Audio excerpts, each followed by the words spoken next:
दरम्यान गांधींनी ठाकरेंना जागा दाखवली असं महायुतीकडून आता बोलण्यात येते। राहुल गांधींच्या भोजन बैठकीमध्ये उद्धव ठाकरेंना 6व्या रांगेमध्ये स्थान मिळालं। चक्क कमल हासनच्याही मागे ठाकरेंना बसवलं ना। आता सध्या सर्वांच्याच भुवया उंचावल्या गेल्यात।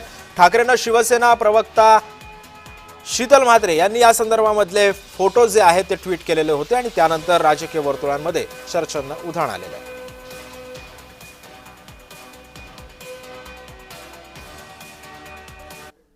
उद्धवजींना पुढे बसवलं।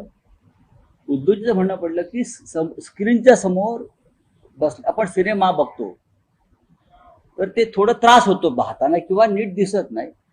आम्हाला हे पाठीमागून जाऊन आम्ही सगळेच गेलो पाठीमागे, कमल हसन असतील, अमुक असतील, कारण तो स्क्रीन जो असतो सिनेमाचा जेव्हा पहिल्या रांगेत जाऊन तुम्ही पाहता, जब आप पहले लाइन में बैठे हो तो स्क्रीन के साथ आपका जो आई टू आई कनेक्शन होता है उससे आपको तकलीफ होती है। गेल्या 2-3 वर्षांमध्ये कधी आठवलंय माननीय बाळासाहेब ठाकरेंना काँग्रेस नेत्यांनी हिंदू हृदय सम्राट म्हटलंय? कधी आठवलंय काँग्रेस नेते बाळासाहेब ठाकरे यांच्या स्मृतीस्थळावर जातात? कधी राहुल गांधी सोनिया गांधी मातोश्रीला आल्यात? आठवतंय? या सगळ्यांची उत्तरं नाही। शेवटी काय, हिंदुत्व सोडलं, विचारधारा सोडली आणि आता पदरात पडलं काय? शेवटची रांग, अपमानाची शेवटची रांग। वंदनीय हिंदू हृदय सम्राट बाळासाहेब ठाकरे यांचे विचार सोडल्यानंतर काय अवस्था होते हे तुम्ही बघू शकता।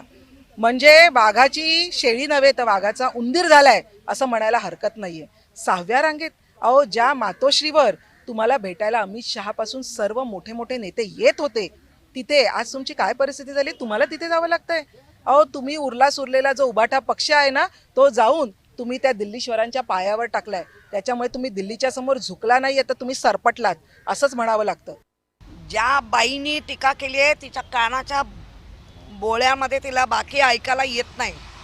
स्क्रिप्ट दिले की वाचायची, पैसे घ्यायचे एवढंच माहिती आहे। उद्धवजींना डायरेक्ट फ्रंट स्क्रीनवर त्रास होतो।